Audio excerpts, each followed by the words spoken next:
ఎడారిలో సెలయేర్లు సెప్టెంబర్ 19వ తేదీ. నా తండ్రి వ్యవసాయకుడు. యోహాను సువార్త 15వ అధ్యాయము 1వ వచనం. బాధ అనేది ఏ రూపంలో మన పైకి వచ్చినా అది దేవుని నుండి మనకేదో దీవెనను తీసుకువచ్చిన రాయబారి అని తెలుసుకొని ఉండడం ఎంత ఆదరణకరమైన విషయం. లోకరీతిగా చూస్తే అది గాయపరిచేదిగాను నాశనకరమైనదిగాను ఉండవచ్చు. కానీ ఆత్మీయంగా అది ఆశీర్వాద హేతువే. మనకు గతంలో లభించిన అనేకమైన దీవెనలు బాధల ద్వారా, ఆవేదనల ద్వారా కలిగినవే. ప్రపంచం పొందిన అత్యంత విలువైన బహుమానం పాప విముక్తి. ఇది ఒక మనిషి పొందిన ఘోర శ్రమ, వేదనల మూలంగా కలిగిందన్న విషయాన్ని మర్చిపోకూడదు.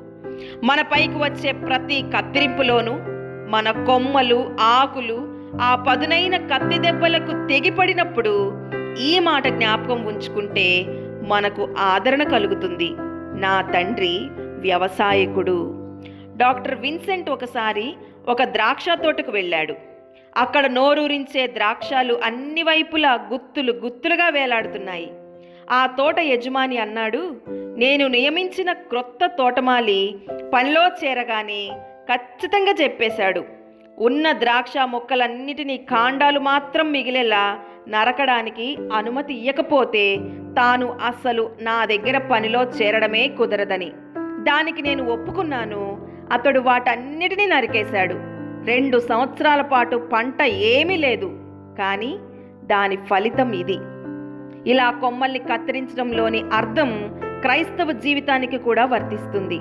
కత్తిరించడం ద్వారా ద్రాక్ష తీగను నాశనం చేస్తున్నారనుకుంటాం.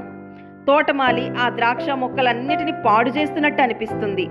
కానీ భవిష్యత్తులో ఈ కత్తిరింపు వల్ల దాని జీవితం ఫలభరితమై గొప్ప ఫలితాలనిస్తుందన్న విషయం మనం తెలుసుకోవాలి.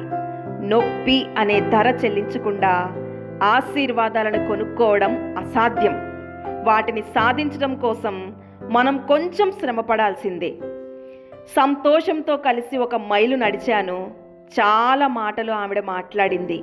వాటి వల్ల నాకేమీ ఫలితం కనిపించలేదు. ఉన్నవాడిని అలా ఉన్నట్టే మిగిలాను. విచారంతో కలిసి 1 మైలు నడిచాను. ఒక్క మాట కూడా చెప్పలేదామె. ఆమె నుండి నేను నేర్చుకున్న జ్ఞానం తలుచుకుంటే నా ఆశ్చర్యానికి మేరలేదు. దేవుడి మాటలను దీవించునుగాక. ఆమేన్.